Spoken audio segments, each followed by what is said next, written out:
Good evening, councillors, officers and members of the public. Welcome to this evening's meeting of the Place and Environment Scrutiny Committee.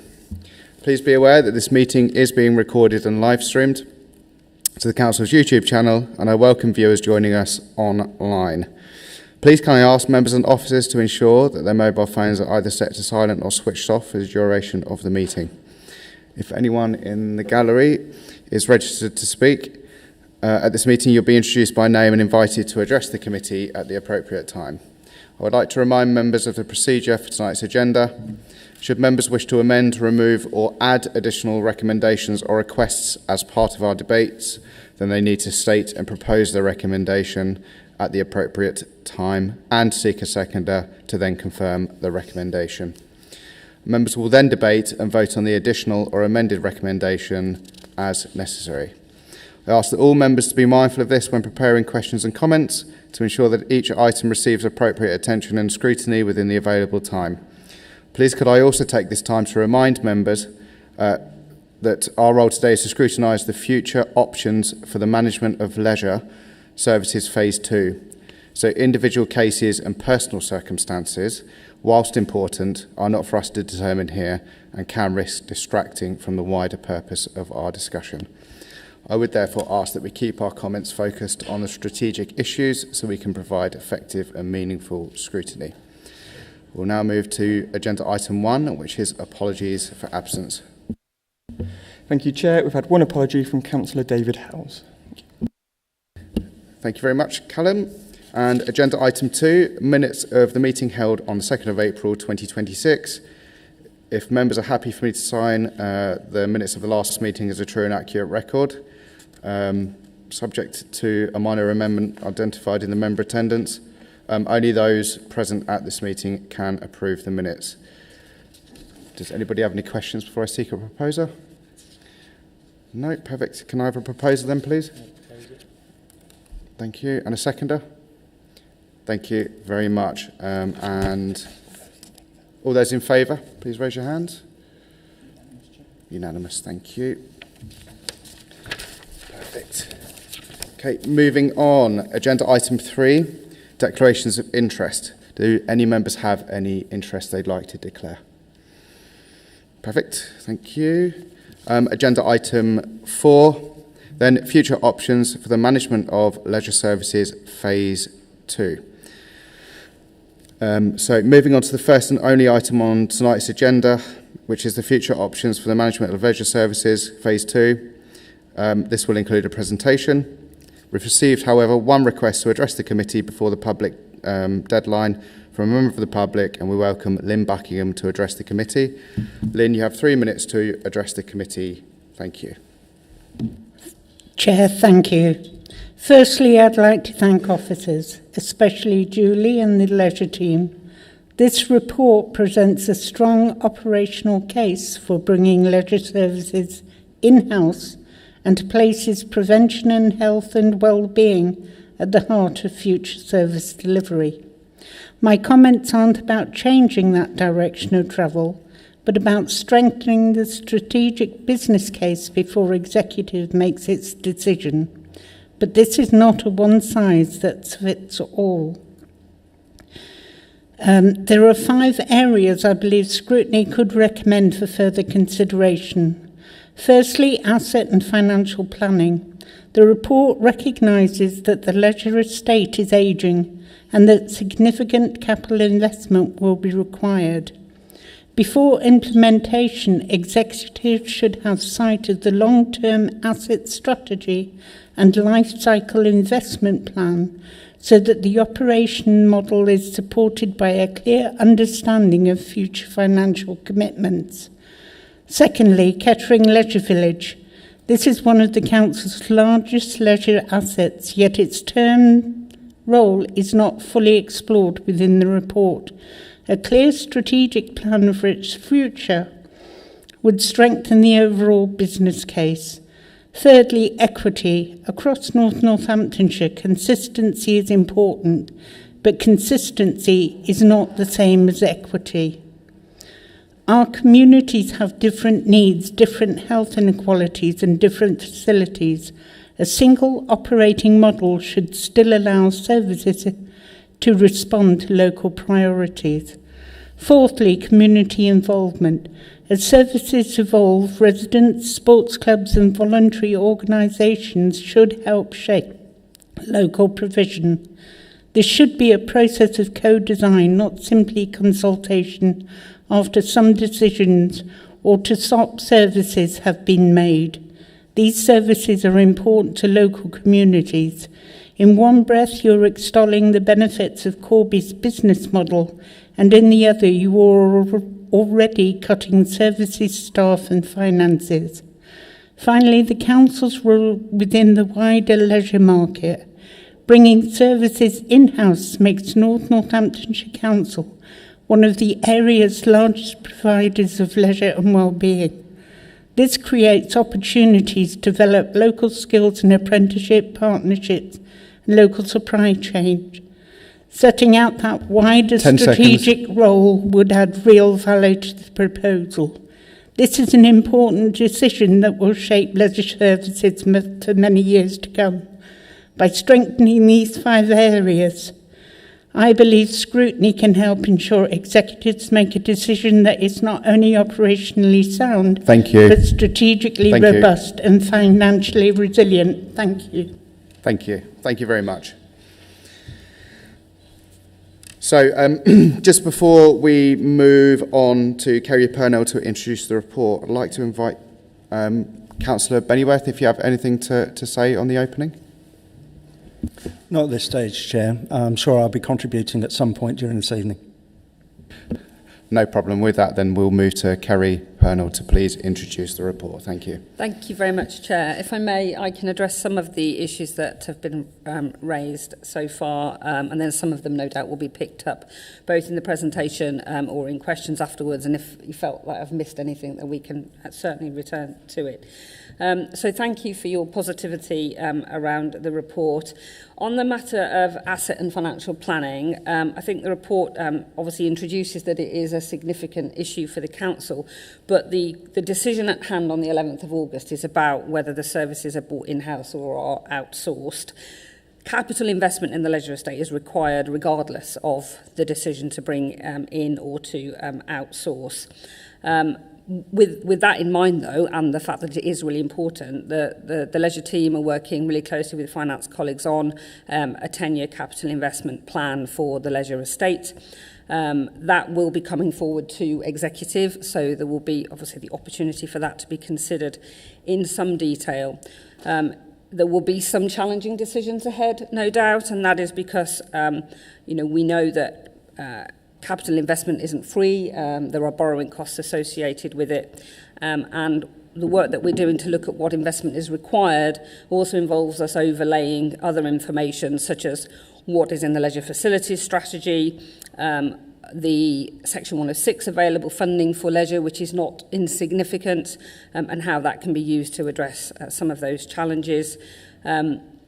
And also what other external funding that might be available to us. We are in active negotiation, for example, with Sport England around some investment into our estate. We have a really good track record of bringing in capital funding. So whilst it's not, we're not dismissing the importance of the capital investment, and it is very much laid out in the report, the detail of that will come forward within the next few months.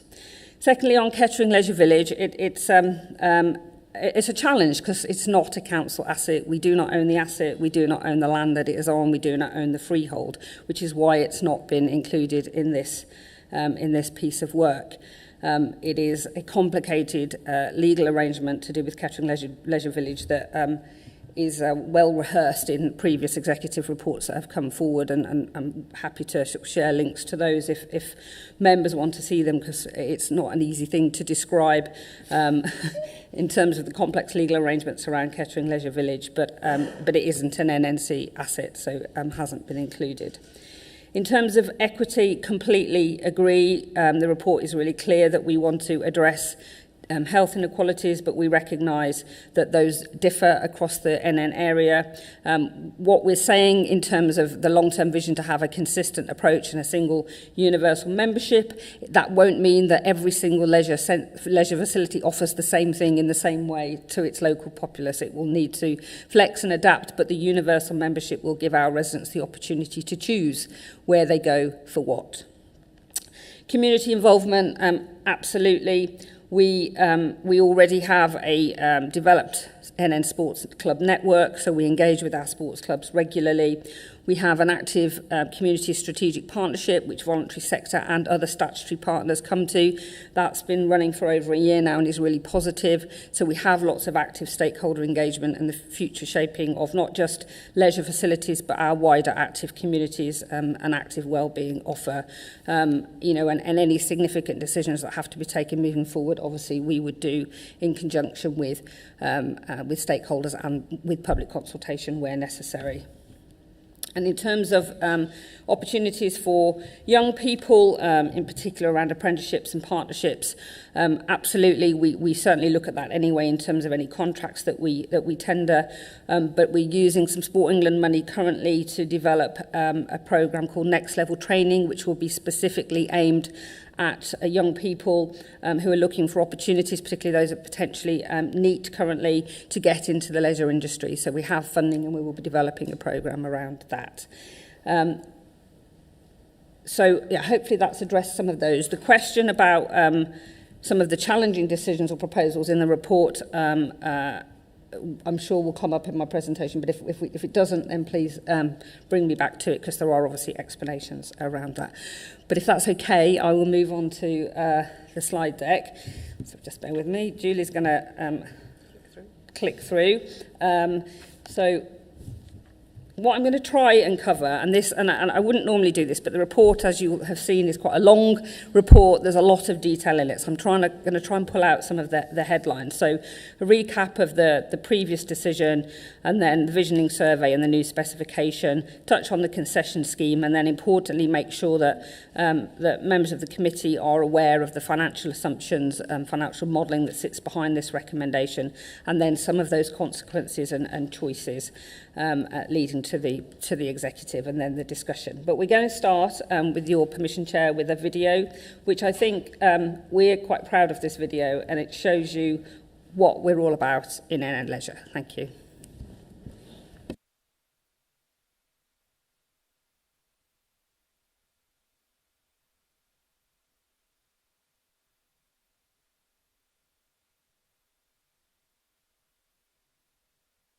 I'm going to sort the tech out.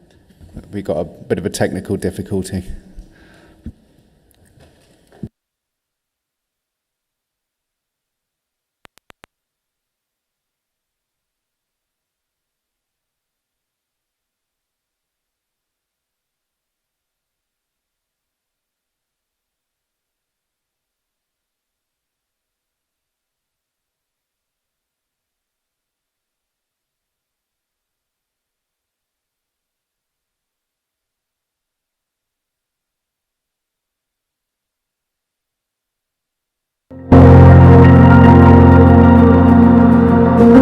Really say the social aspect is as important as the exercise. So when I hear individuals talking in little small groups within the cafe area about how the session made them feel, or I really didn't want to come in this morning but I feel so much better now, it's just so satisfying and a pleasure, really. Leisure does have its place, but it often speaks to those people who are already engaged in leisure and being physically active. And what we wanted to do is to reach out to those people that might feel excluded, not being physically active, and think that leisure isn't for them. So what we've done, we've gone beyond the traditional leisure type service and moved into an active wellbeing service. So we've created something that is more inclusive for our community, it's more responsive to the needs of our communities as well. And it's sort of leisure with heart and with purpose. So when we first ran the programme for the Good Boost, people were coming in, they were quite nervous, they weren't quite sure what to expect, and some hadn't even put on a swimming costume before, and it was quite nerve-wracking to start out doing something different. I feel if you haven't got that community and those particular staff working within our service area, it hasn't got that same feel. So we're very, very lucky within North Northampton Leisure. We've got so many amazing members of the team that have supported thousands and thousands of individuals better themselves and their lifestyle. It's like I'm fully active. I've got a programme of stuff to do. I'm not slouching about the house, feeling sorry for yourself. My quality of life is good, all because of the gym and this programme. It was my second cancer. I had it in 2015. It came back in 2021. It was a chance to help the recovery. I had some problems after the operation, and the programme that we did was so helpful. Before I came in the doors, I was a little bit apprehensive, but it was Tanya that took the first class. She was such a warm, welcoming person. It was easy because the staff were so knowledgeable, helpful, and they were listening to my needs and adjusting my programme accordingly. Couldn't have wished for a better start. I couldn't have done it on my own. Obviously, we have people coming in with various different medical conditions.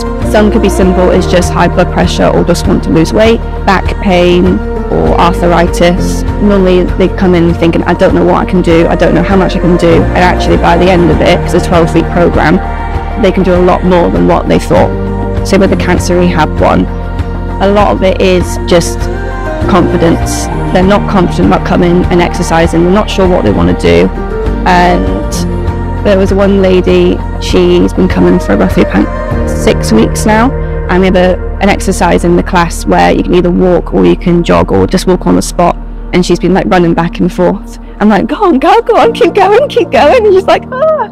So it's just great to see that she has the confidence to do that.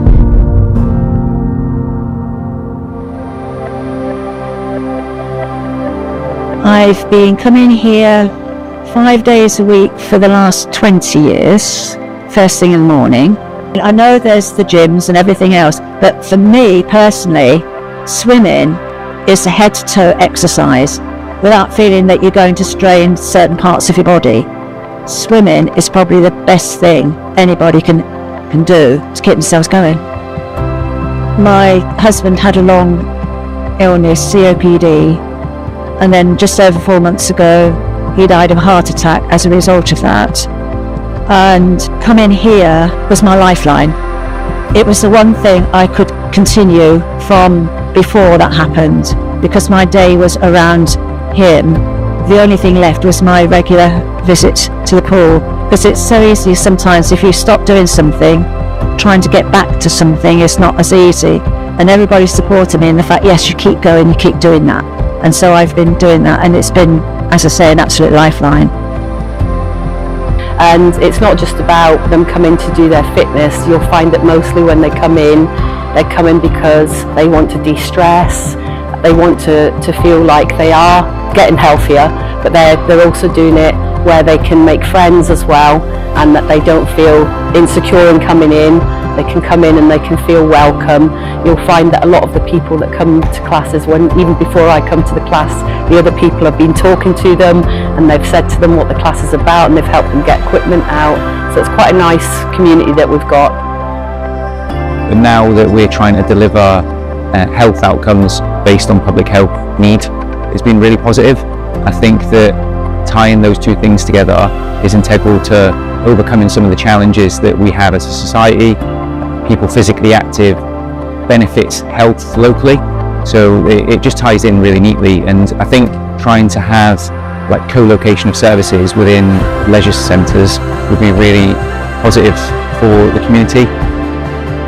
Places Leisure partnership with North Northamptonshire Council is a really valuable partnership, and that's the same case for contracts we have with local authority partners. What the key parts of the relationship for us is specifically the funding we've obtained, having the regular meetings with the client to make sure that what we're delivering meets the expectations. We've seen lots of funding come our way from healthy communities, which have allowed us to increase participation and put extra resources into those in the community that wouldn't otherwise use the facility. I didn't feel confident to start trying a gym on my own. They put me on the Good Boosts, which is a water exercise program.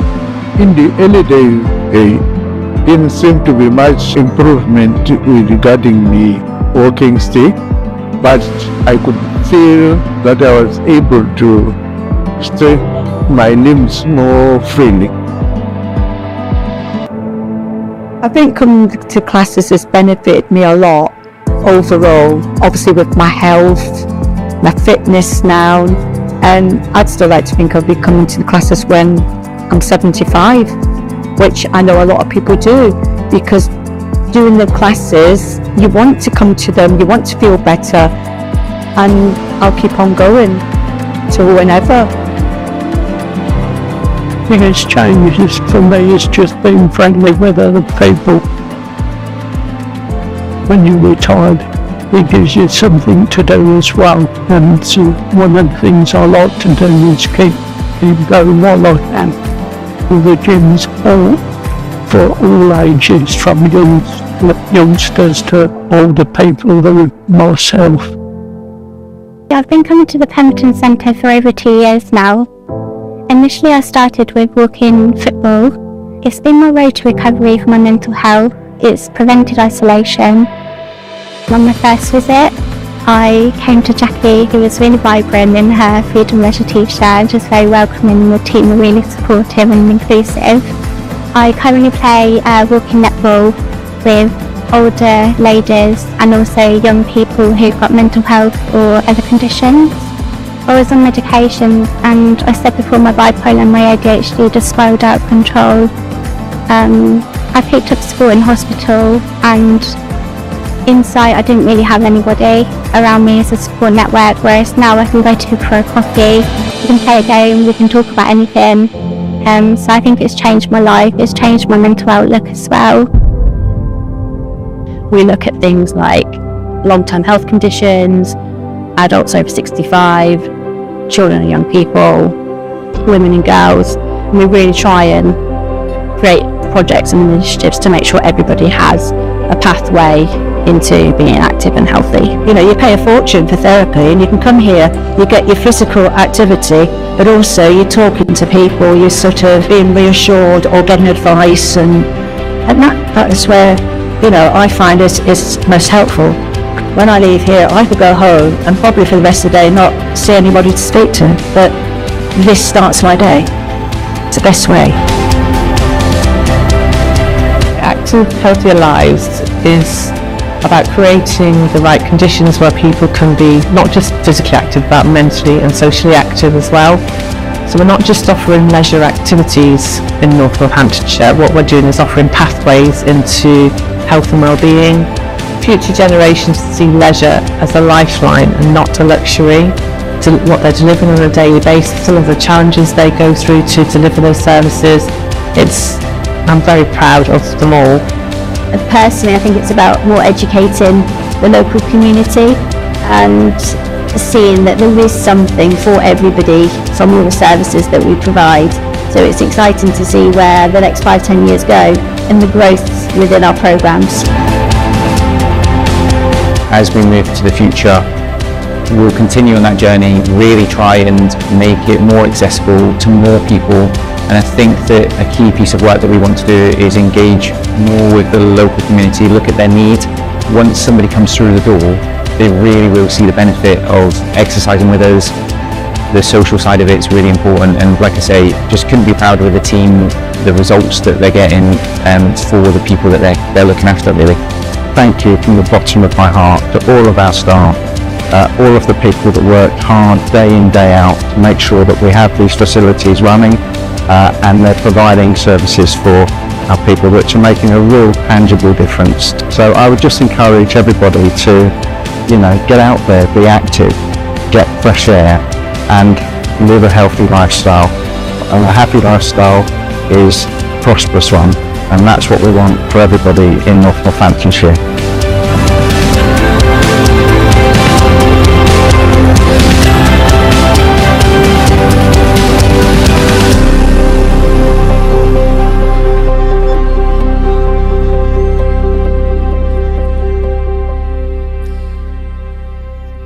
for indulging us and letting us play that for you, because I think it sets the context for what I'm going to talk about.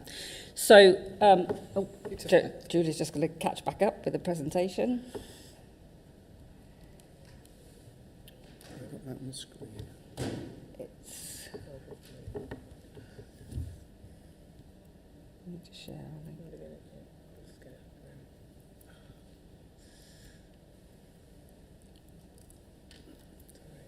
think. It's not on the screen. Yeah. There you go, with it. There we go. Well, can I just scoot forward?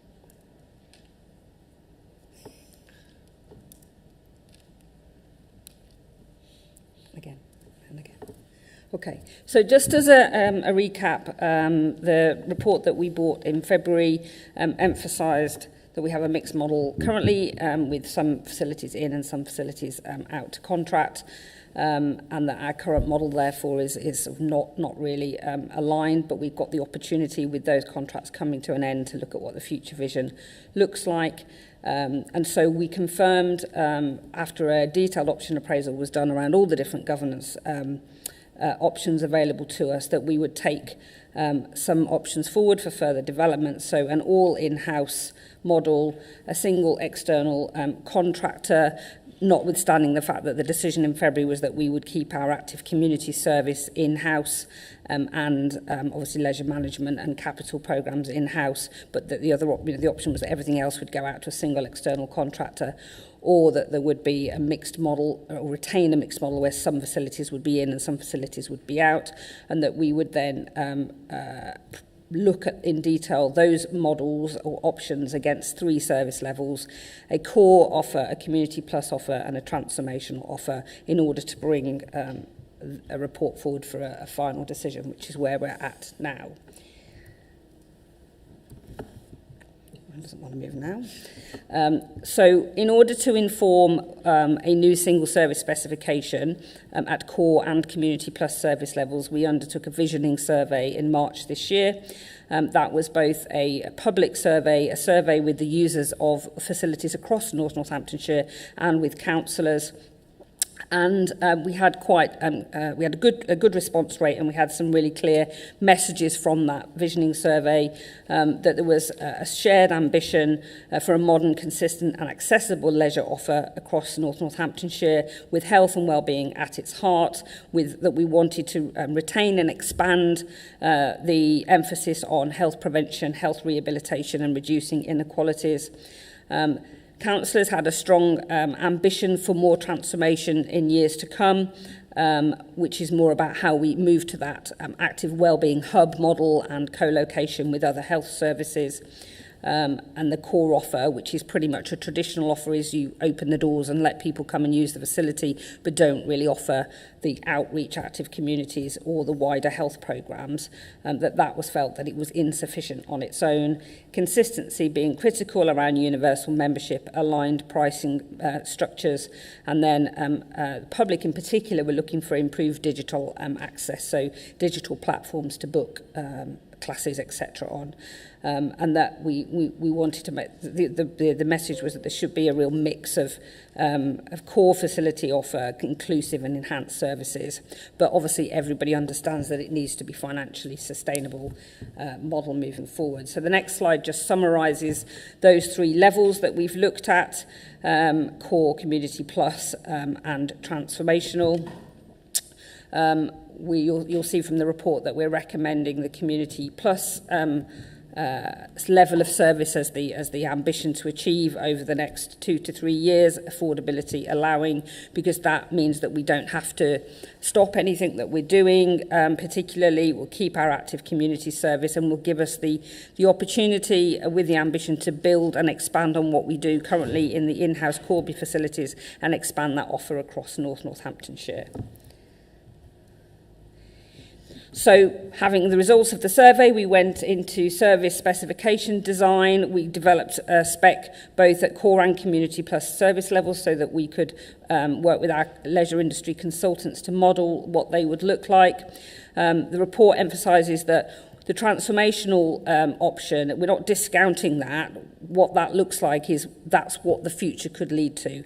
But creating active wellbeing hubs where we have co-location of services does require having the right facilities, the right spaces and the right investment. So that is still a long-term ambition. As I said earlier, we're working, for example, with Sport England at the moment as part of the Sport England Place expansion funding and their capital programme that goes alongside that to look at whether we can do further investments in facilities to create more opportunity for both community and co-located health spaces.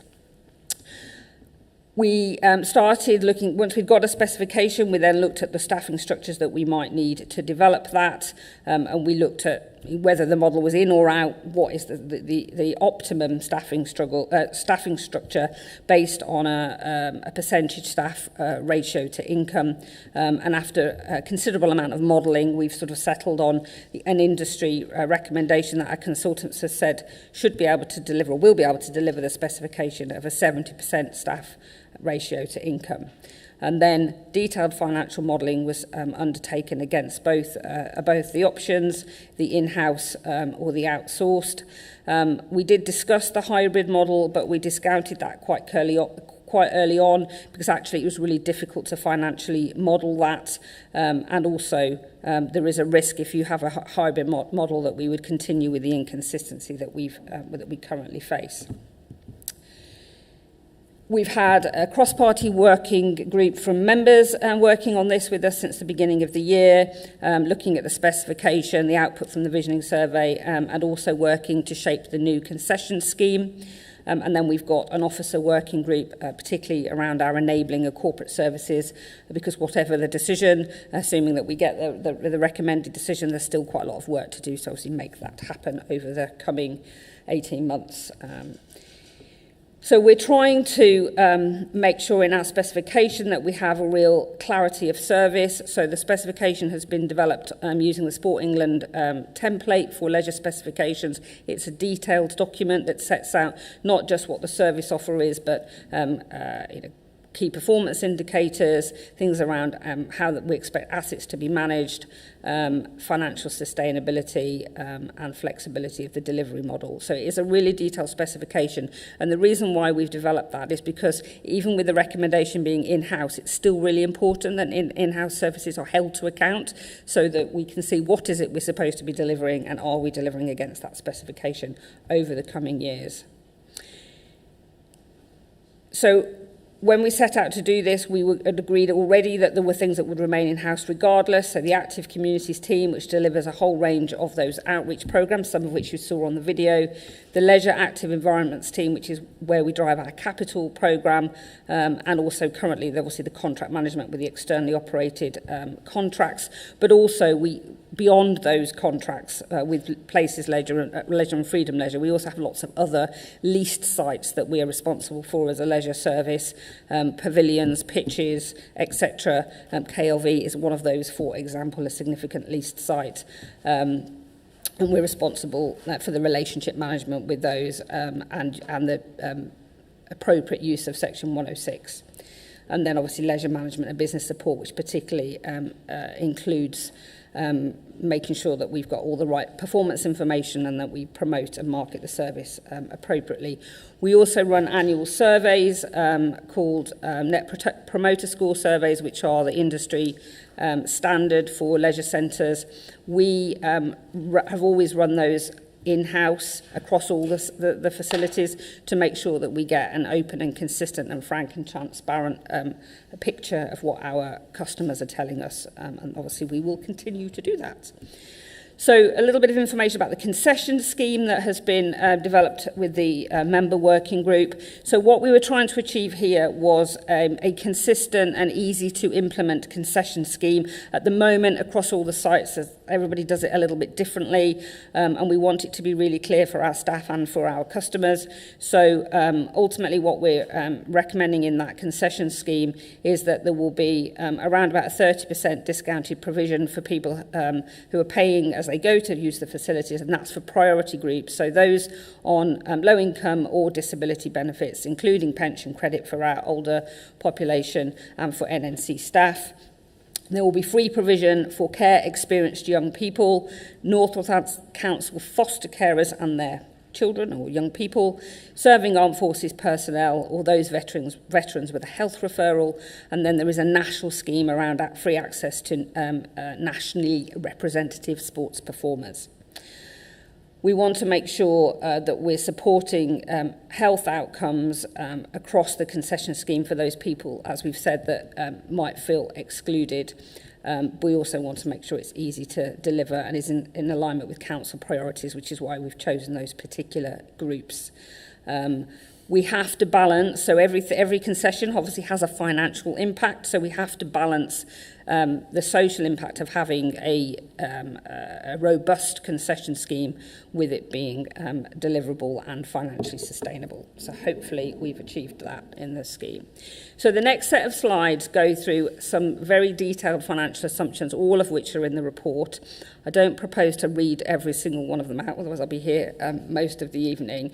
But I wanted to give members reassurance that, and that's why they're written in full in the report, that there has been a huge amount of work done on the financial modelling to get to this recommendation, because when we started it, to be honest, we weren't sure how it would turn out in terms of what would be the most cost-effective model moving forward.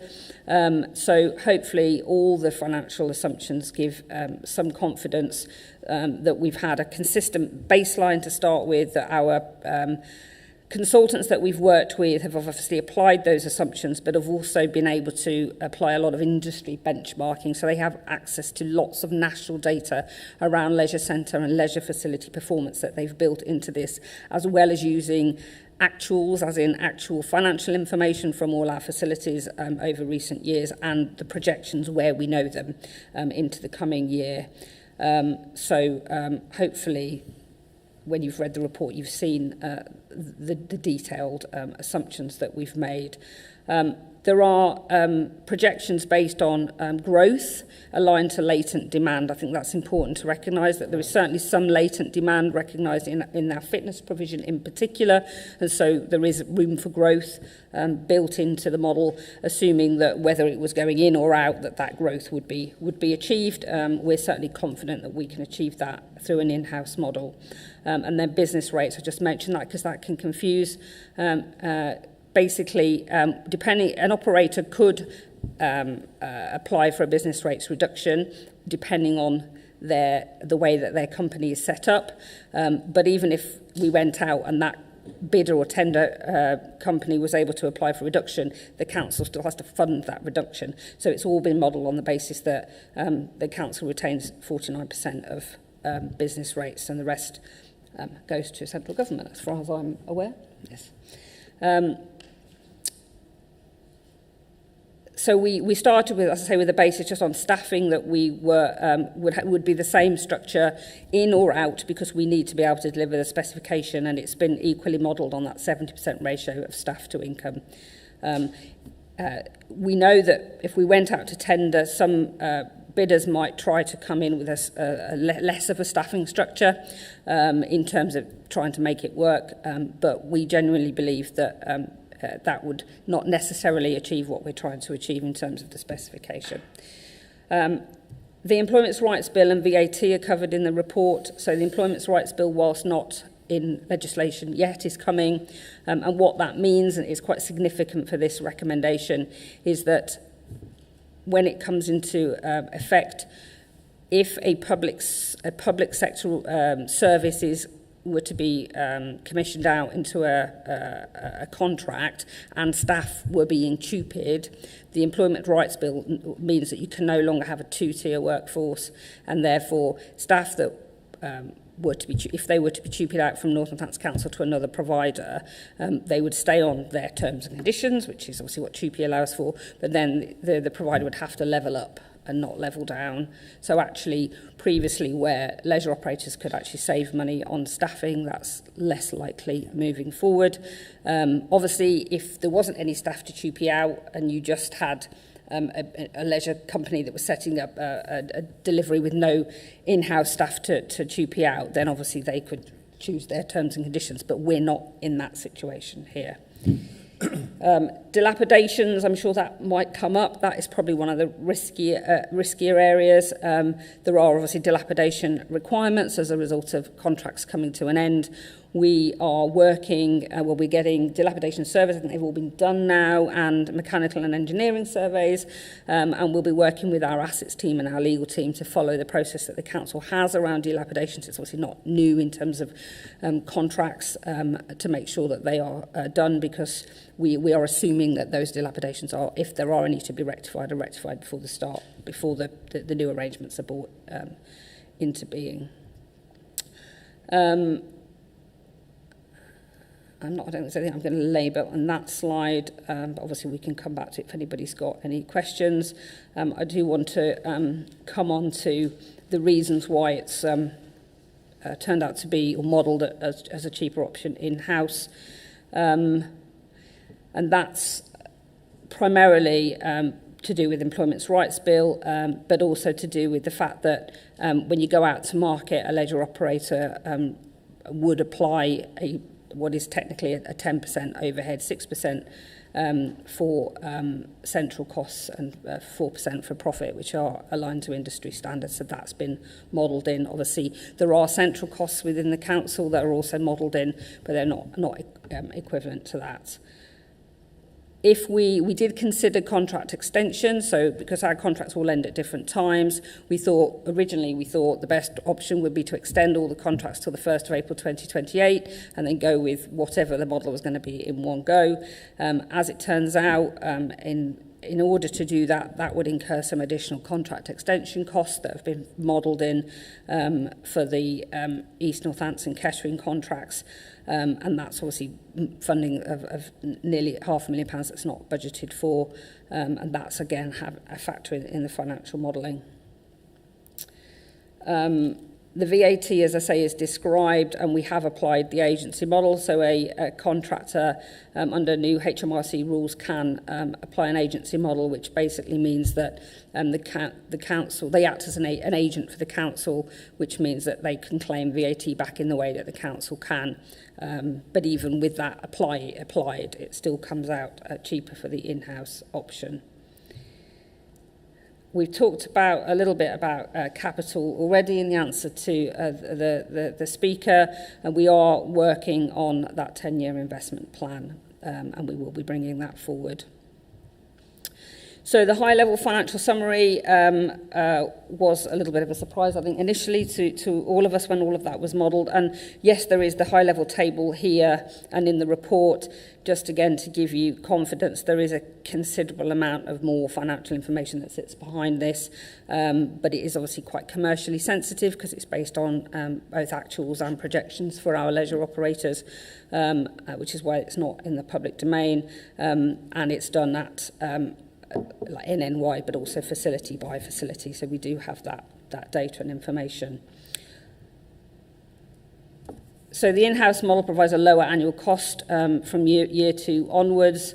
There's minimal difference between the Community Plus option and the core option, which is why we're recommending the Community Plus option, because for slightly more money we get a much broader offer for our residents, and it obviously aligns with what the council is trying to achieve in terms of its commitment to prevention. We do get some public health funding for our Active Communities programme that is continuing, and we also achieve quite a lot of external funding for that as well, and some of it attracts income, which is very helpful. The gap in year 1 is a result of the fact that we still have Wellingborough contract management costs in year 1, because the Wellingborough contract wouldn't come in until the 1st of April 2028. And so we have costs that we're contractually obliged to commit to. They're still less than the equivalent contract extension costs that we would have to pay if we aligned all the contracts to a given date. And so that is why the year 1 figure is higher, and why we had a gap in the modelling, and have obviously proposed, and it's been agreed by the leadership team and by finance, that we can use some underspend from the government resettlement grant, which is unring-fenced as a one-off in year 1 to help us deliver this transition. But from year 2 onwards, that additional cost isn't there. I think I've covered a little bit about why a traditional, or why it's come out more expensive to go out to market. I think just to say that, and this is in the report, that a traditional, because people often say, well, isn't it traditionally more cheaper to put contracts out for, why is it cheaper to put leisure out rather than in-house? And I think if you went for a very traditional leisure model, which is literally open the doors and people come and use the facility, whether that's the gym and some classes and swimming lessons and swimming, then that can be delivered slightly more cost effectively, notwithstanding all the issues around investment in the assets, etc. Because what you would need in-house to do that is just a small in-house contract management function. But that means that we would be rolling back on what we already have. We would no longer have an active community service, and we would be removing a lot of the Active for Health programmes that you've seen on the screen that we already deliver. So that's why the recommendation is to actually try and build on what we've got and not take a step backwards. And we're also starting in a much better position because we have a really strong in-house service. So a lot of councils don't have that, or where they do have an in-house service, it's not as strong or as well performing, and so going out to a cheaper contract option it might be the most sensible option for that council. We're not in that position. We have a really strong in-house offer. It's exceeding most industry benchmarks for both financial and quality performance. It's nationally award-winning and has all of its national accreditations as well. So we feel we're in a strong position to bring services in-house. And then there's a recent report actually that is referenced in the main report that I was rereading a couple of days ago, and actually 62% of councils now nationally deliver an in-house leisure service. The trend is in, not out. Yeah. So I've just summarised, there's a good summary at table 4, I think it is in the report, just to give you that comparison and high-level appraisal of in and out, focusing on cost, focusing on control and quality, and on risk. So hopefully that provides a really good summary. They don't necessarily read quite across the table because they're not direct comparisons, but it just tries to summarise the in-house versus the external.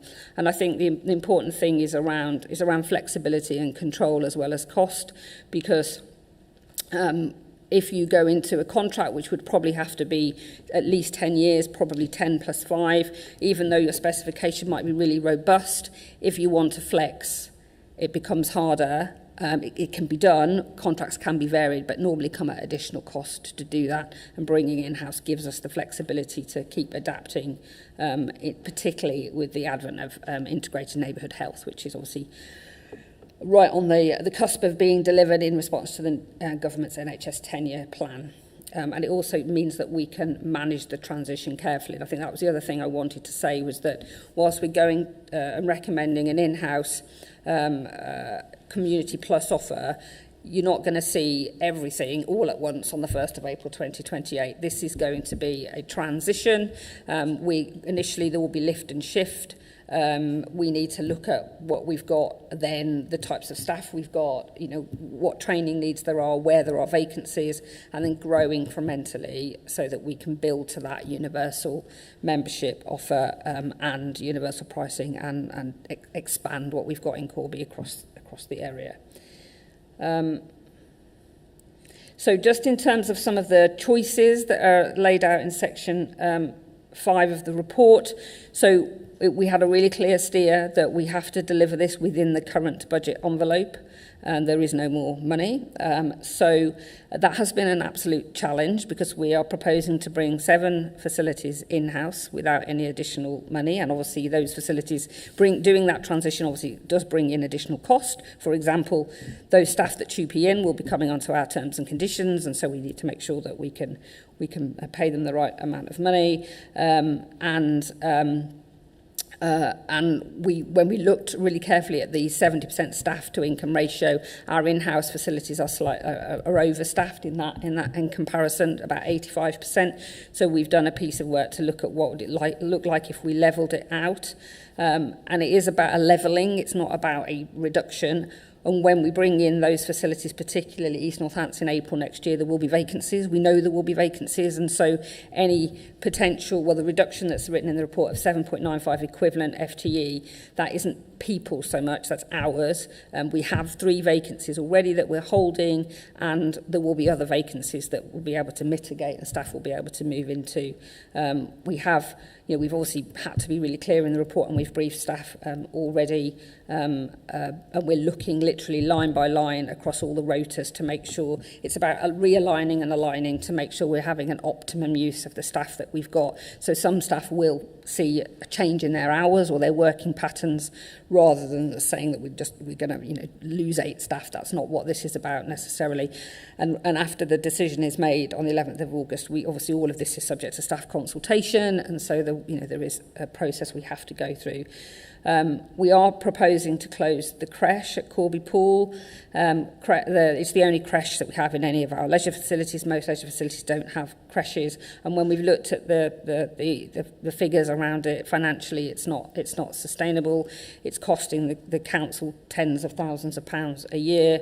It has a really small staffing resource, and those staff have been spoken to, and we see about 6 children a day, so it just doesn't stack up, unfortunately. That doesn't mean to say we won't look at other options and also what other uses of that space in the longer term. But again, there is a staff process, consultation process. And then the final thing is around Cornmarket Hall. So we're certainly not recommending that the council seeks to sell Cornmarket Hall. We're saying that it's not fulfilling its function as a leisure facility, and it will go back into the council's wider assets for future consideration about repurposing or use of that building. So I think I've covered most things that are in the slides. There are obviously, like any major transformation, there are risks associated with this, but they are covered in the report. I think the bottom line is we have to balance affordability with quality of service and delivery of the council's strategic priorities, and because we will have the control as we bring in-house, we will be able to really manage those risks through as best as we're able. So yes, I'm going to open for questions, if that's okay. Thank you very much. That was absolutely excellent. Thank you. So with that, I'd like to open the floor up for questions from members, please. Councillor Gibbs. Thank you, Chair. Excuse me. And thank you, Kerry, for one, a brilliant report, and two, a brilliant presentation, because you answered a lot of my questions, so I've had to cross quite a few out as we went through. Most of my questions were based around cost anyway, so you've covered a lot of that. The second thread of questions that I had was around quality, because what you're saying here is that after years of me as a humble resident being told that we can't do things in-house because it's more expensive to go external, we can actually bring everything in-house and do it cheaper. So if we are going to do that, and I hope we do, I'm all for it, what assurances do we have that quality will be maintained but even more improved versus what we have now?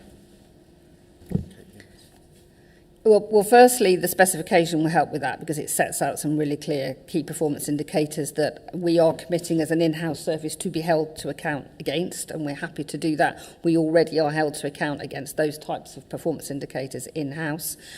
We obviously, we're working closely with our current leisure operators anyway,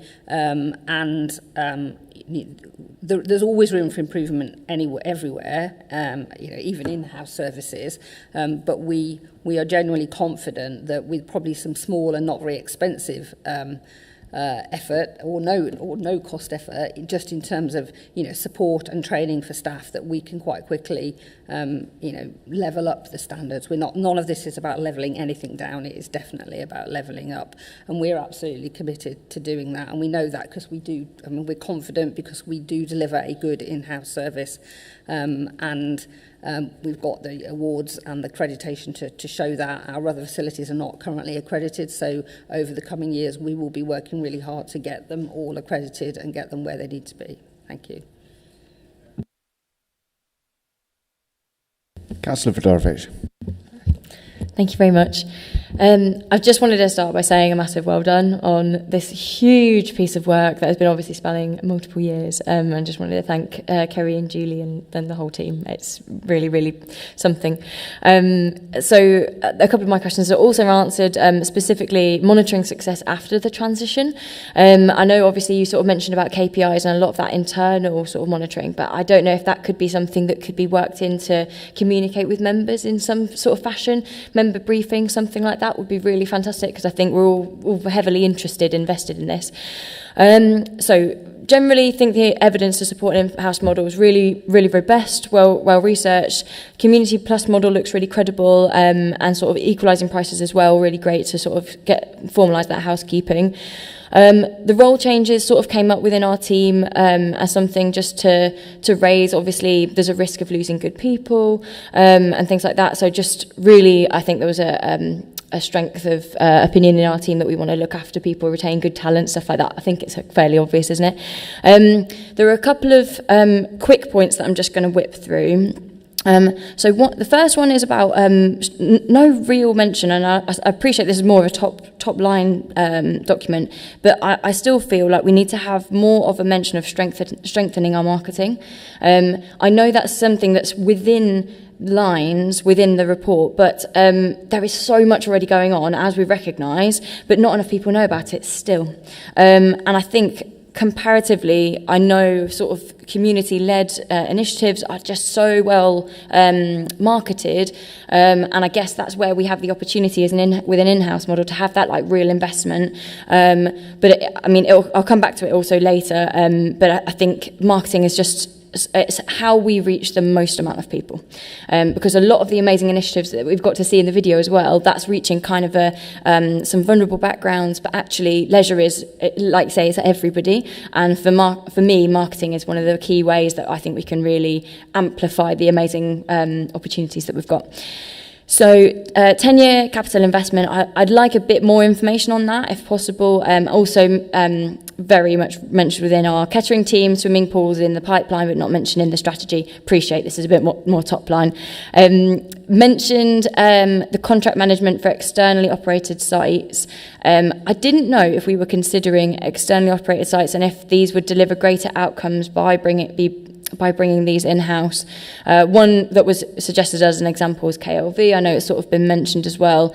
I don't know if that's being considered at this stage or at a future stage, but I think that's just something I wanted to raise. I think that just that site as an example will always come down to things like deliverability. But I do think we should be open to these sorts of conversations, especially when we're having these devolution conversations and talking with our town and parish partners who might be able to enable things that we might not have been able to possibly do on our own. Really wanted, number 4, commend the inclusive approach. Pathways is amazing. I'm really very proud of all the work that's going on.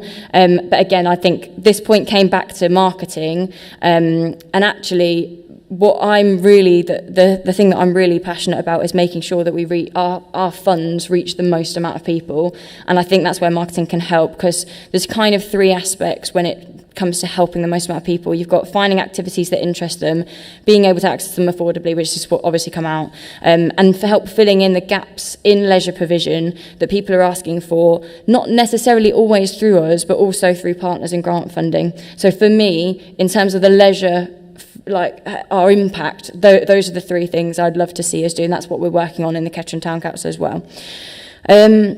So obviously we're also talking about the query of like how the transition is going to be financed. Can I just interject? Yes, of course. Would it be okay perhaps to let the officers answer the first and split it? That's actually a very good place to split. Thanks.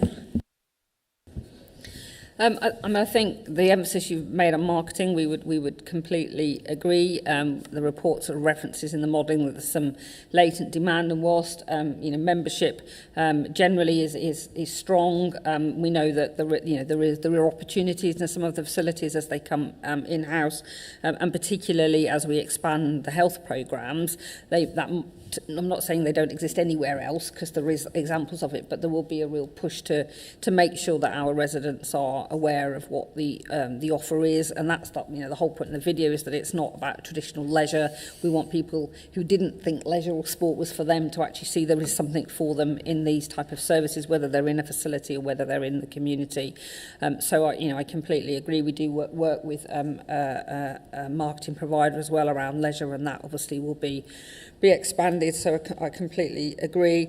I think you're right about the working in whatever we do in the future. It isn't just about the council delivering whatever is delivered around the active wellbeing and leisure space. We already have a strong partnership, but yes, working with town and parish council, certainly there is a real opportunity, not just in terms of facilities that exist in those areas and how we can co-deliver opportunities, but also in other facilities, in village halls, in community centres that we don't run or manage, but active wellbeing is everybody's responsibility. So we're really keen to do that, because you're right, then we would have greater impact.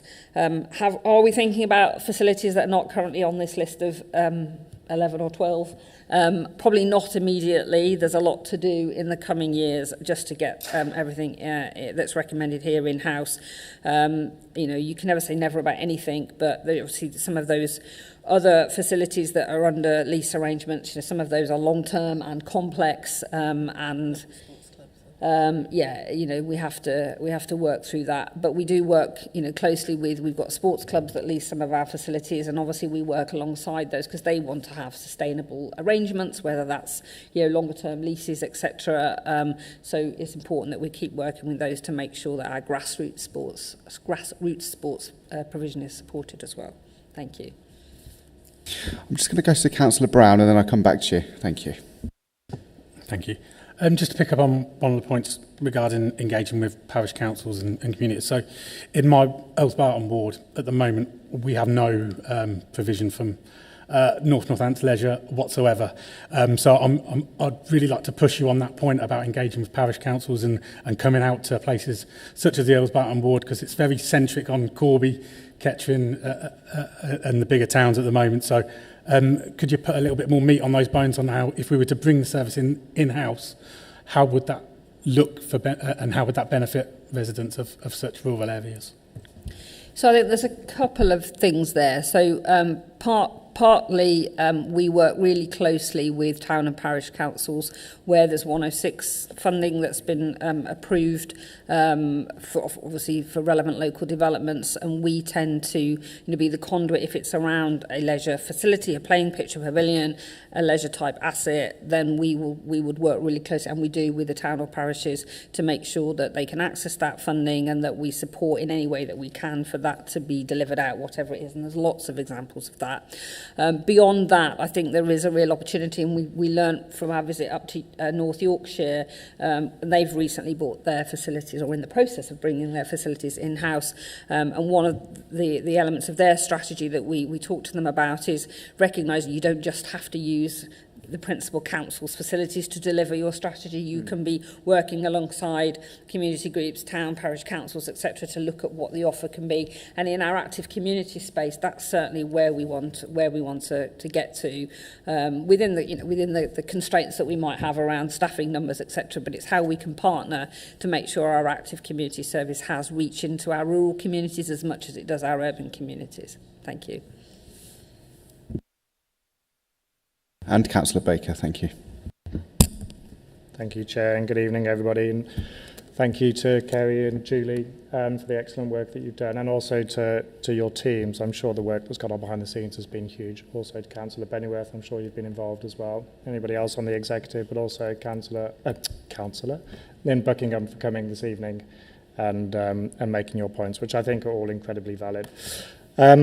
I think we can see the direction of travel. That was clear from the previous executive meeting, and I'm strongly behind the principles of bringing it in-house on a Community Plus basis, and I'm really pleased that we have a strong in-house team that allows us to do that. If we didn't, then we wouldn't be able to do that. So I think that's super positive, both for now and going ahead.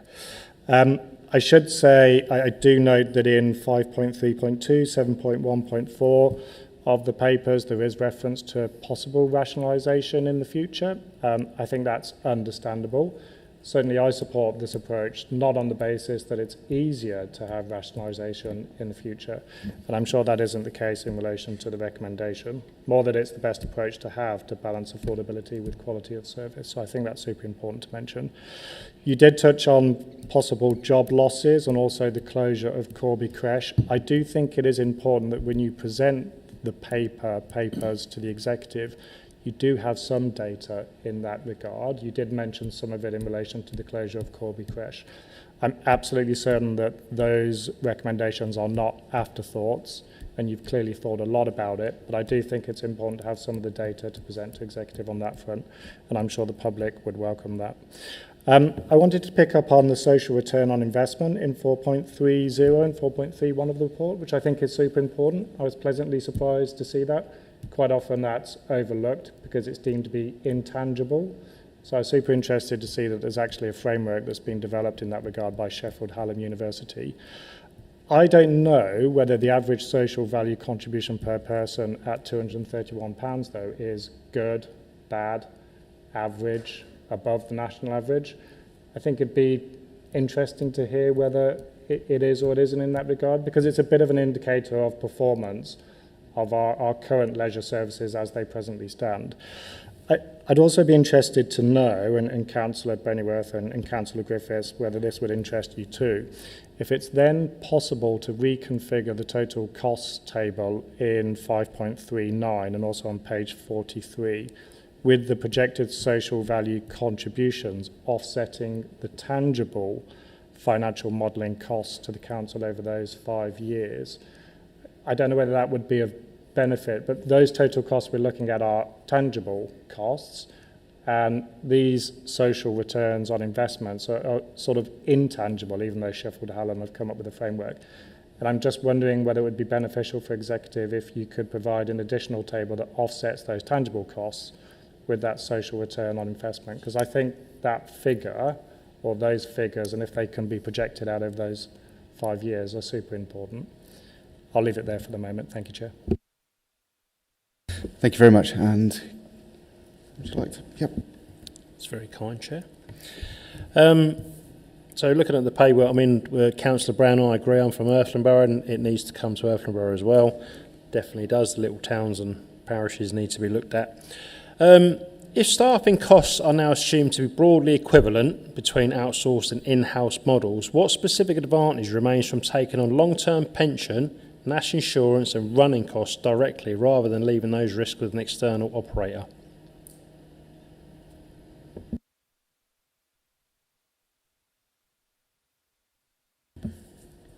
So there's certainly the overall on costs have been factored into the modelling, so it's still come out cheaper, and that includes the pension contribution as well. So it has been modelled in. Obviously, the modelling is for the 5 years and not for 10, 25, 30 years. But that all the on costs have been modelled in, and it has. We haven't done that to massage the figures independently. That's been looked at and then been verified in terms of the due diligence by our finance colleagues. So I'm not probably equipped to sort of give you the exact answer as to why, but obviously trusting all the assumptions and the modelling that's been done and applying the on costs to that as well, because we provided all that information to the consultants, then that has. And who did those on costs? Was that external or internal? So we have a model that the council uses for on costs, which includes national insurance, pension contributions, etc. Of a percentage. I can't remember what the percentage is off the top of my head. It's about 33% on costs that are factored in. Councillor Fedorovich. Okay, thank you. Is everything all wrapped up? Happy with that. Lovely. So I wanted to come back to sort of how the transition is going to be financed, which the answer to this was a couple of proposals that from initial review do feel like they needed more consultation with wider people than they got coming forward to this point. The specific one that I'll obviously be mentioning is the Core Market Hall in Kettering. I do understand from a business perspective that this is absolutely an underperforming building. It has been for a long time. Local people recognise that very much so. However, this wasn't always an underperforming building. I just also want to mention, because there are a couple of members of the public and even the leader of the town council who wished to speak today and wasn't able to do so within the time frame to register to speak. These are both very engaged individuals and weren't able to do so. So I just think that's something that I will also raise again with democracy and standards. But the fact that Kettering Town Council wasn't contacted, and also similarly sort of Corby for the creche, in the run-up to this has meant that those people couldn't come forward with constructive ideas and comments regarding those buildings and how to make some more money with them, essentially. I know that Monica from the Kettering Civic Society is watching. I'm looking around. But there are a couple of, quite a few very, very engaged members of the Kettering community regarding this building. As a starting point, it's almost noted that this shouldn't have necessarily been in the leisure portfolio, and I would say that lots of people in Kettering actually agree with that. It's always been more of a community centre and actually even a wedding venue. Within my lifetime, it's performed exceptionally well. There's been weddings, discos, community groups, and actually quite a few fitness classes, but this is all peppered within a sort of multi-use space. This was also back when it was run in-house, I believe, which is also proposed for a lot of the other sites that we're looking at. So looking at this pragmatically and from a business point of view, this site has been underperforming, but there's evidence to show that's not always the case. So off the back of this context, I wanted to understand a little bit more. So firstly, it's not in the report, and what I would like to know is if it's been calculated how much the Core Market Hall could generate if it was fully booked or even sort of booked to 80% capacity, as it sort of has been in its former time. And then how does that compare to the £45,000 proposed that it will generate as a commercial asset? Also, it would be really helpful to understand how we arrived at that £45,000 sort of projection. The big thing for me is that the potential risk around the assumption that it will be either let out or sold easily. Because we've got a transition period that we have to fund within a specific time frame, and we've had some of our NNC-owned town centre assets that have sat empty for years. Former Jurassic Grill as one example. My question is, what happens if this is the case here? Does this pose more of a risk if we plan, essentially if we're planning to use that for time-sensitive funding for the transition period? What happens if we're unable to sell or let things? The other sort of risk that's been raised around the swimming pool redevelopment. So this work has already it's in the pipeline, we know this. The work is currently underway to assess this site as a whole, and the Core Market Hall sits within this broader site. I know I've sort of had conversations with Julie around the suitability of like how this site could be used within that wider scope, but letting or disposing of that asset could put that at risk when we've currently got an external operator, as I understand, looking at this site. So in terms of, it might be an asset that we need to let out or dispose in the future, but at this particular time, it could disrupt that piece of work. Because, for instance, you've got an area that, like the gym, for instance, may need to be displaced into relevant buildings within this sort of same area. So, and also there's considerations about if this is letted out during this swimming pool work, would we have to pay compensation for any disruption, that sort of thing. Did you want to come back before I carry on? So there's a few things to unpick there. So the proposals around Core Market Hall are not, as I said earlier, about what the council does or doesn't do with Core Market Hall in the longer term. This is about recognising that currently it's not really a leisure asset. It's more of a community venue, and that's absolutely fine.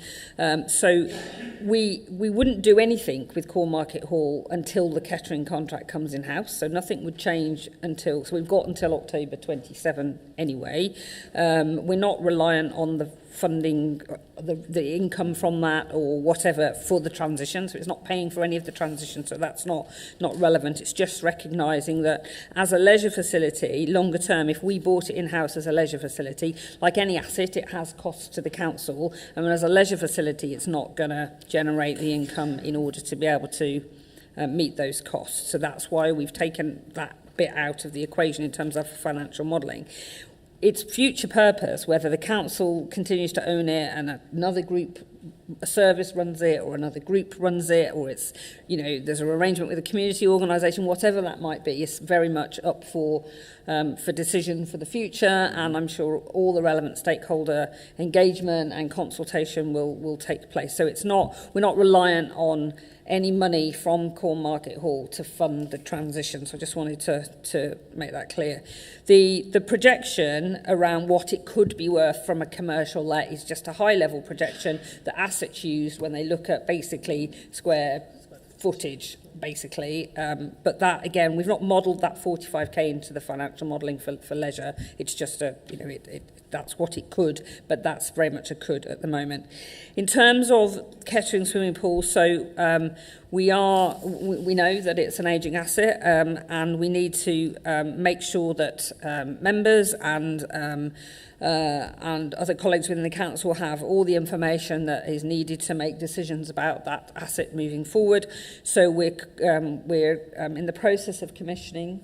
In the process of commissioning a more detailed feasibility study. That is on the pool building itself, so it's not about Cornmarket Hall, it's about the pool, to say, you know, if we, you know, what needs to happen in terms of extending its current life for a number of years, as well as obviously other options that could require significant more capital investment.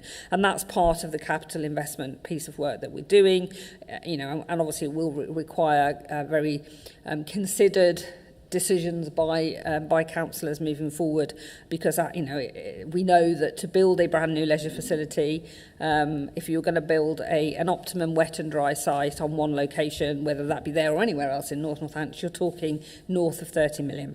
So it's not an easy decision for any council to make in the current financial climate, but we as officers need to make sure that all the information is provided to help future decisions about that asset and other assets that are in the leisure estate, and that applies to other assets across the council as well. So I think I've answered those. Thank you. Thank you very much, Councillor Brown. Thank you. I think, first of all, on Cornmarket Hall, I think, given the audience today, perhaps it may be worthwhile just planting that seed that the council considers offering it to Kettering Town Council to protect it as a community asset, but that's for a later date. Your modelling claims that in-house is cheaper, but that relies on membership income and energy cost assumptions. What I'm trying to do is ascertain the risk here. So have you modelled kind of worst case scenarios? So, for example, if energy was to increase by 10% and membership was to drop by 10%, which I think we could all see happening, is it still cheaper? And where is that crossroads? And do you think that this kind of modelling should be presented to the executive to model some realistic worst case and best case scenarios, so that they make it a more rounded decision rather than just based on assumptions that I'm sure we'll all agree that could be wildly out. Thank you. So I think the reassurance I would give is that the consultants that we've worked with have, they haven't sort of pick the figures out of the air. They've obviously looked at actuals, so we've got actual spend, and that's been mapped over a period of time, not just a one-off, and also a lot of industry benchmarking has gone on. So we know that there was a significant spike in energy costs a couple of years ago, and they have come down somewhat, but they're still considerably higher than they were probably 5-6 years ago. So they're able to sort of look at the various peaks and troughs, and what has been modelled both in terms of income projections, energy costs, is based on, yes, obviously it's based on a series of assumptions, because nobody can accurately predict the future 10 years hence, but it is looking at rather than sort of say what's the worst case and the best case scenario, it's taking the middle ground really to give us that the information to make a choice at this stage. So it's not saying this is best case scenario and it's only affordable if we get 100% rise in members or what have you. It's about taking a pragmatic and a realistic view based on not just actuals but also national benchmarks for leisure. So that that's why we're comfortable with the assumptions that have been made. Yeah, I think Julie wants to come in.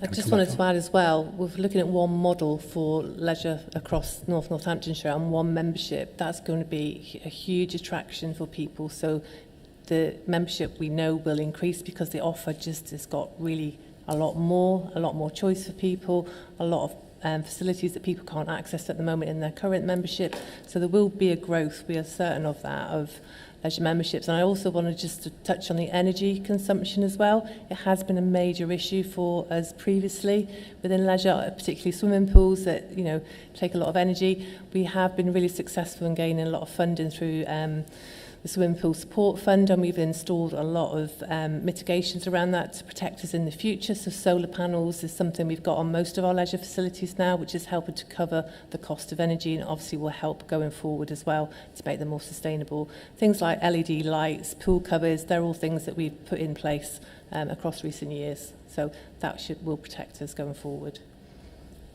So just to clarify, those kind of like worst case scenarios, have they been considered at all, or are you just working on this middle of the road assumptions? Have you got the details of those kind of where in-house is not going to be the cheaper option? So we've got all the modelling sort of facility by facility. So we're not saying all facilities completely wash their own faces, because we know that swimming pools are obviously more expensive to run, particularly in Corby where it's a 50-metre pool. Of course it's going to be more expensive, but it's about taking that balanced view across the facilities and looking at, I think what we're saying is the projections are realistic. So it's not about it's not about putting in, we are assuming some growth, but we're not putting in targets that are so stretched that they're unachievable. It's modelled on what we can achieve over the coming years. So have we got what is the absolute worst case scenario, and have we got what's the best case scenario? Not specifically, because what we've done is work with the consultants to say what is the optimum middle ground, and come up with assumptions and modelling that supports what is achievable. Just before I move on to yourself, Councillor Baker, I'm conscious that I missed the Executive Member for Health and Leisure who wanted to come in. So, Councillor Bennyworth, please. Thank you, Chair. And it's to Councillor Baker that I want to reply, because I don't think he got an answer to his last question on the social value thing. So I just want you to be assured that we will take that challenge away and look at it and see if we can factor that into the exec. Whilst I have got the microphone and give Kerry and Julie a bit of breathing space, I just wanted to say that in terms of this work, it's been extensive, and I personally would like to put on record my thanks to my fellow councillors who have been part of the working group. So that's, for the record, Councillor Fairhall, Councillor Pengelly, Councillor Geary and Councillor Harry Howes. They have provided us with equally scrutinous challenge as we've moved through this. But I feel a little bit remiss because a lot of the points that I had down on my notes to make, Kerry and Julie have covered. But I think I just wanted to come back for Councillor Baker and also thank my fellow members that are on the working group. So thank you. Thank you very much, Councillor Baker. Thank you, Chair, and thank you to Councillor Bennyworth for coming back and considering that suggestion. I'm sure it would be a challenge, actually, to provide those figures and trying to extrapolate them out. But if that is possible and you think it would be of benefit for yourselves, then I think that would be positive. I have a few other questions. They're not detailed questions, but please stop me if it's too much, Chair. Just apologies, I should have mentioned this in relation to the Corby creche, and I'm sure you've already done this, but have alternative services already been directed for the purposes of the families that are using that creche. So I know you said it's only 6 children a day, but that is still 6 children with families, and so alternative services will need to be or should be identified for the purposes of themselves. I was looking at the table of costs again on page 43, and I can fully understand why the costs go down from year 1 to year 2, and then they go back up again year 2 to year 3. But they then went down again year 3 to year 4 before going back up again. Is the explanation for that the reduction in the central support allocation that you mentioned in your presentation? If it is, I think it might be worth just mentioning why that's the case, at least making it a bit clearer in the papers. Otherwise, that looks a bit odd that they're going down, going up, going down, and then going up again year on year. That brings me to my next point, and I absolutely understand, Kerry, why you can't provide any more detail or significant detail that's behind those figures. And you mentioned commercial sensitivity, and I totally understand that. But there are various financial figures spread across the papers, but that aren't consolidated. So you've got 148,000 of additional direct resources mentioned in 7.1.8, one-off mobilisation costs of 100,000 in 7.1.5, budget pressure in year 1 of 190,000 in 7.1.3.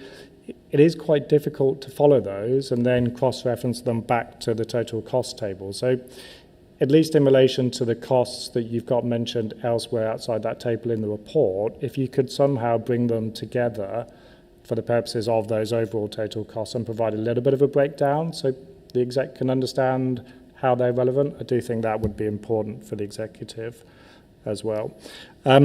If I could just make one final point, and I'm at strong risk of making myself incredibly disliked amongst NNC staff on this.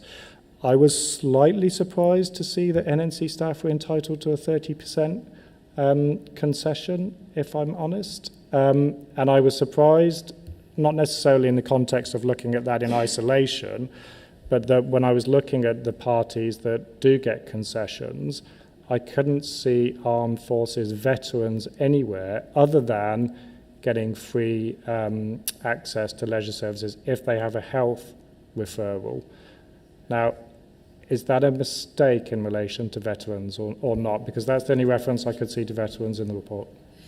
So active armed forces personnel get free Understood. Free access, yep. And then veterans with a health referral get free provision in the recommended concessions. Staff currently, so NNC staff currently have a concession. I'm not sure what the current percentage is, to be honest. 23% currently, and that's as part of the council's health and wellbeing offer in order to support staff to remain active and productive in the workplace, and so it was felt that that should be, and why we've put sort of around the 30%, because we're trying to make it easier so you don't say, well, for this particular group of people it's this percentage and for this group of people it's this percentage. It's trying to come up with something that's quite easy to implement for staff that will be administering it, but there is already an NNC staff concession for usage as part of the health and wellbeing offer. We'll certainly, so I take your point about making sure it's clear in the report about those central costs. You're right, so our central in-house costs, for example, they make up the £148,000. They do go up and down because we've got some front loading of additional finance resource to support all the setup of the income management and the treasury functions as we bring those facilities in-house, and then that obviously tapers off, and then we've got some HR resource, again that's more front loaded as we deal with all the 2P etc, and then tapers off, but we'll look at whether we can just make sure that explanation is clearer. The sort of mobilisation costs come down largely to signage and uniforms. We are already on that trajectory, and we're looking to do most of that in this financial year, as much of it as possible, so that it's not it's not a factor in the actual transition costs. But we'll have a look and see if we can just make sure that's a bit clearer in the report. In terms of the creche, so we have communicated with the staff that work in the creche. There's it's 1.5 FTE across 3 people working part-time hours, because obviously this report is in the public domain. We didn't want them to hear about it there. And we've also on that basis, because once staff were told they were likely to communicate with the regular users, so they have been informed, and we are working with those regular users to look at whether there is family provision within the centre that can help them. But we also know from talking to other facilities where historically there's been crashes and that they've closed, that actually it doesn't negatively affect membership. It just means that parents have to make slightly different choices. And I think if it was much more used, we'd be in a different situation, but it is not. It isn't well used currently. So, thank you. Yeah, sorry. Sorry, I was just going to add to that as well. We will do a review of the parent and child sessions, activity sessions that we hold within that facility, but we also have an active family programme that runs right the way across North Northamptonshire, and there are lots of opportunities for families to be active together, because we understand that can be a barrier. We're looking at childcare, etc. So we will be reviewing all of our services to make sure that there are plenty of opportunities for people to be active. Thank you, Chair, and thank you to Kerry and Julie for those responses. It's really appreciated. Just one supplementary point as opposed to additional. If there is a desire to look at a concession for veterans in relation to a percentage reduction with or without a health referral, then I think that could be something that might be beneficial. I recognise that we're trying to balance affordability with quality of service, and so if that could be modelled and offset against a reduction in concessions elsewhere that already applies, I don't think that would necessarily be a bad thing, but I do think that that's important to look at. Anyway, I plant that flag there for consideration. Thank you, Chair. Just before I move on to yourself, Councillor Florich, I'd just like to invite Councillor Bennyworth to come back in. Thank you. Thank you, Chair. Just to re-emphasise that we are at the start of a process, and there is a period of time to elapse, and as Julie and Kerry have said, we will be consulting with people. There may be ideas that come up that actually bridge the gap that we're looking to fill. So I really want to try and get across, because I know we're being streamed, it's live to members of the public. We will listen. These are proposals. We are talking to our staff, we are talking to our unions, we will talk to our councillors, and the first contract doesn't come in until end of March of next year. So we have time, and I just wanted to re-emphasise that point. Councillor Fedorovich. Thank you, Councillor Bennyworth, and I will take you up on that. I think it's really good, and I think there are a lot of ideas out there that we can definitely leverage to do some amazing things. Just wanted to wrap up, really, if I may, Chair, just really to get a bit of clarity around some of the things that we've said tonight then. So in the end of this report, we've got it stating, to deliver the recommended option within existing budgets, consequences must occur, and then it mentions the Core Market Hall, and I quote, releasing the building back to council estate for either sale or commercial let.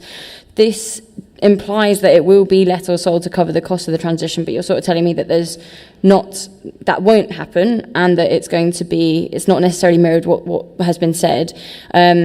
So I think if it's going to be removed from the leisure portfolio and go into an in-house model in another sense, and then the council can sort of deem what they want to do with it, that's a very different thing that needs to be stated quite clearly within there. And even if that's a case of that it's in future going to be considered to let that property, I think that needs to be considered alongside other options, and we've got, by the sounds of it, time within which to do that.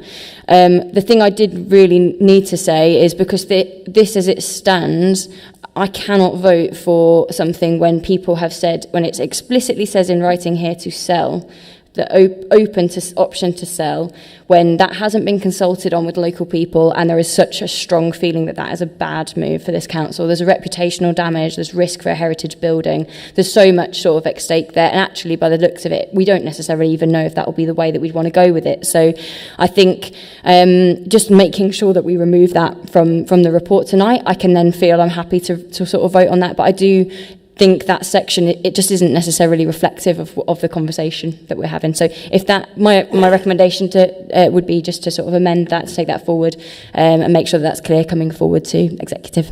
Thank you. Did you want to come back on that? Yeah, no, that's absolutely fine. If that's what the committee recommends, we can reword that, because probably you're right, it isn't clear that whilst we're saying we are recommending it's coming out of the leisure estate portfolio, it remains with the council. Obviously, there are future options. We've not, the money that could come from a commercial let, and that's a could, isn't factored into the financial modelling for this report, and therefore we need to make that clearer in the report. So thank you for that. Can I have a seconder for that, please? Councillor Baker. And all those in favour? 1, 2, 3, 4, 5. Unanimous. Thank you. If there is no further questions, before I move on to the vote on the final recommendation, I'd just like to give members the opportunity, I know you've just made a recommendation, if they'd like to amend, alter or add any other recommendations on behalf of the committee. Take that as a no. And then with that, I would like to thank members and officers for your contributions during the debate. I can confirm that members of the Scrutiny Committee have noted and considered the contents of the report and relevant appendices, and have raised comments for feedback as well as any concerns to officers as part of the scrutiny procedure. We will now move forward with a vote on the recommendation, which is it's recommended that the Place and Environment Scrutiny Committee notes and comments on the recommendations in this report for the Executive. The recommendation being made to Executive is to approve the phased transition of all currently externally operated leisure centres to an in-house delivery model based on the Community Plus service offer during 27-28 in accordance with current contract end dates. And Councillor Fedorovich's recommendation as well. So I would like to seek a proposer for that, please. Councillor Fedorovich, and seconder? Councillor Baker. And all those in favour? Unanimous. Thank you very much. So just before bringing this meeting to a close, and not for discussion within this meeting, I would like to remind members that the next scheduled meeting of the Place and Environment Scrutiny Committee will take place at 6:30 p.m. on Tuesday the 25th of August 2026. Members will be aware that officers will present the Carbon Management Plan update at this meeting, and following a resolution by the Scrutiny Management Board, this committee will be invited to comment on the development of any task and finish groups following this item. There being no further business, I close this meeting at 6 minutes past 8.